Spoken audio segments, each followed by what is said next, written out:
We've spent years creating our identity. Most of our lives creating this thing that we are actually not. It's monkey mind, ego kind of stuff that has no bearing on reality. We create a caricature, we wear a mask. And some people wear a mask to have a good time, and some people wear a mask to have a bad time. So our sadnesses can deform our true personalities. Because at the root of you, in the silence of you, is your actual identity. You don't need to blossom or create some thing to protect yourself.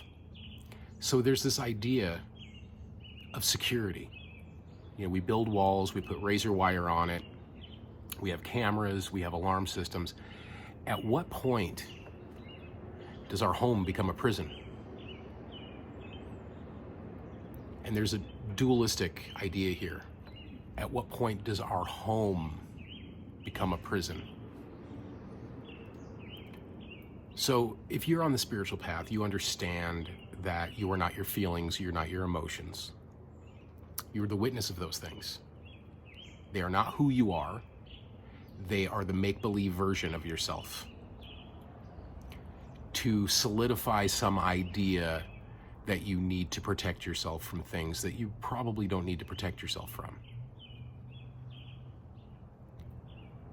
Most people are doing almost everything subconsciously. Their daily routine, their friendships, their relationships, it's all subconscious. I think I mentioned it in a previous video that if you got cheated on in college, you have this perpetual subconscious belief that you're going to continue getting cheated on in the future. So you're always looking out for that. And the energy that you put out is the energy that you get back. So if you're always telling somebody that, or accusing someone of cheating on you or lying to you, eventually they're going to do it. Because it's almost like you ask them to do it. So energy, frequency, and vibration. How you vibrate creates a frequency of expectations, which puts forth an energy. Make that energy good. Don't make it negative. Don't sit in a woe is me state of mind for the rest of your life and then on your deathbed go, what the hell did I do? I'd like to say that we only get the one shot, but we don't. We get to continue. But this moment right now, this moment's special. This is the opportunity to wake up, to take credit for the things you've done. And you don't need to be ashamed or guilty for the things you've done.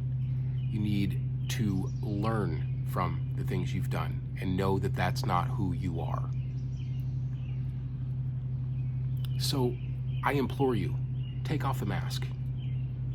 And the way to take off the mask is to sit quietly, sit peacefully, and be in the moment. It's not hard to do. You allow yourself to be the person that you are. So make the little baby steps. Question yourself. When you question a feeling, when you sit with it, say you're sad. Be sad. Be as sad as humanly possible. But then ask, what is this sadness? Where does it stem from? The answer will completely destroy your sense of self. It's the Ramana Maharishi I am statement. Because I am is not a question. It's not a statement. It's a lead up.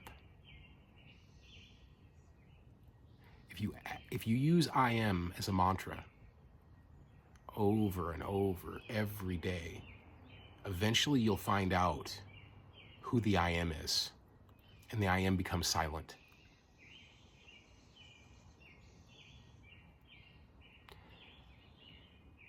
We all have opportunities in relationships, in friendships, in work relations, to be the thing that stimulates change, positive change.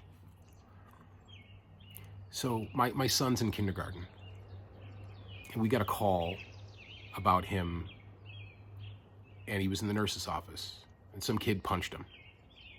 I guess the kid was antagonizing him and trying to get him to, to fight him and stuff. And my son's, he's mellow. He's a chill kid. He's very much in touch with who he is, as much as a 6-year-old can be. So they said he's fine and he'll finish out the day. And I picked him up and started talking to him. I'm like, how did it go? What happened? And he goes, Dad, I think the kid was really unregulated. I think he talks to me too much. I was like, oh, really? He goes, yeah, he wanted me to fight. He wanted me to, and we were playing a game, and he kept pushing at me. And he goes, I just didn't give him anything.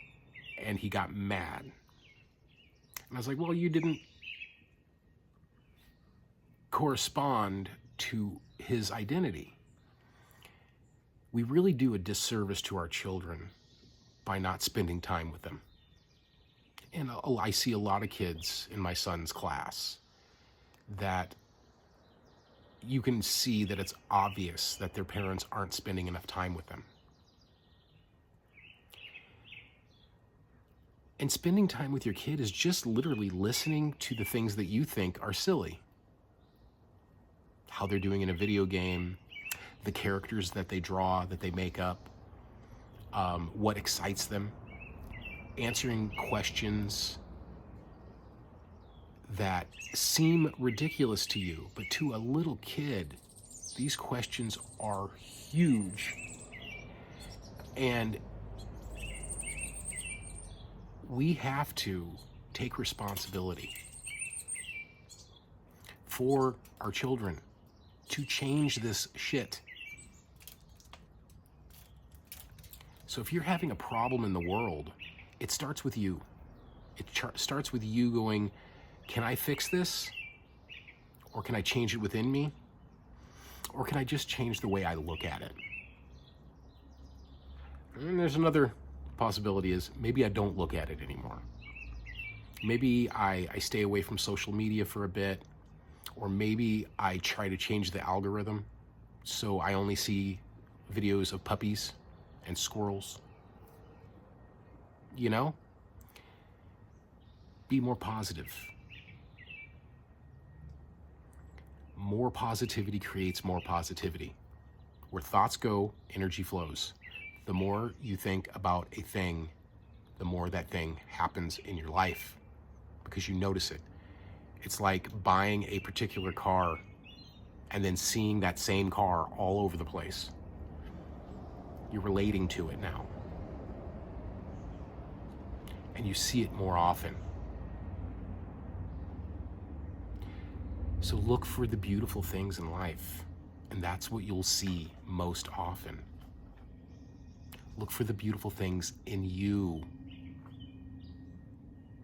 I had a friend, and he was struggling with drug addiction, and you could tell he was done.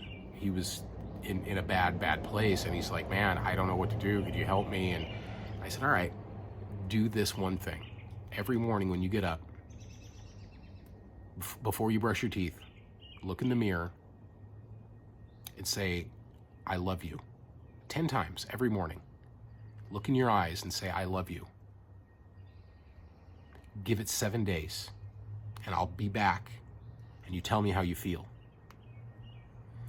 And I came back, and the guy was all smiles. He hadn't quit the drug usage, but he had cut it down quite a bit. So where he wasn't doing it every day, he was doing it maybe 3 or 4 times a week, which is great. You know, there's 7 days in a week that you could be doing drugs and you only did it for 4. That's a good step. That's a step in the right direction. And I asked him, I said, how do you feel? And he said, man, I feel pretty good. At first it was really awkward, felt weird to tell myself I loved me in the mirror all the time. He goes, but then it kind of got easier and easier. And then I was doing it a couple times a day. And now this has been months later. He's got a new girlfriend. He does the drugs, but not maybe once, twice a week. He's just a overall happier person. I told him, I said, what you're doing is you're killing your ego. You're killing the thing that tells you you need to suffer. And as time goes on, you're going to quit doing drugs completely because it's not going to satisfy you at all. You're not going to get anything out of it anymore. So make that step. Be the change you want to see.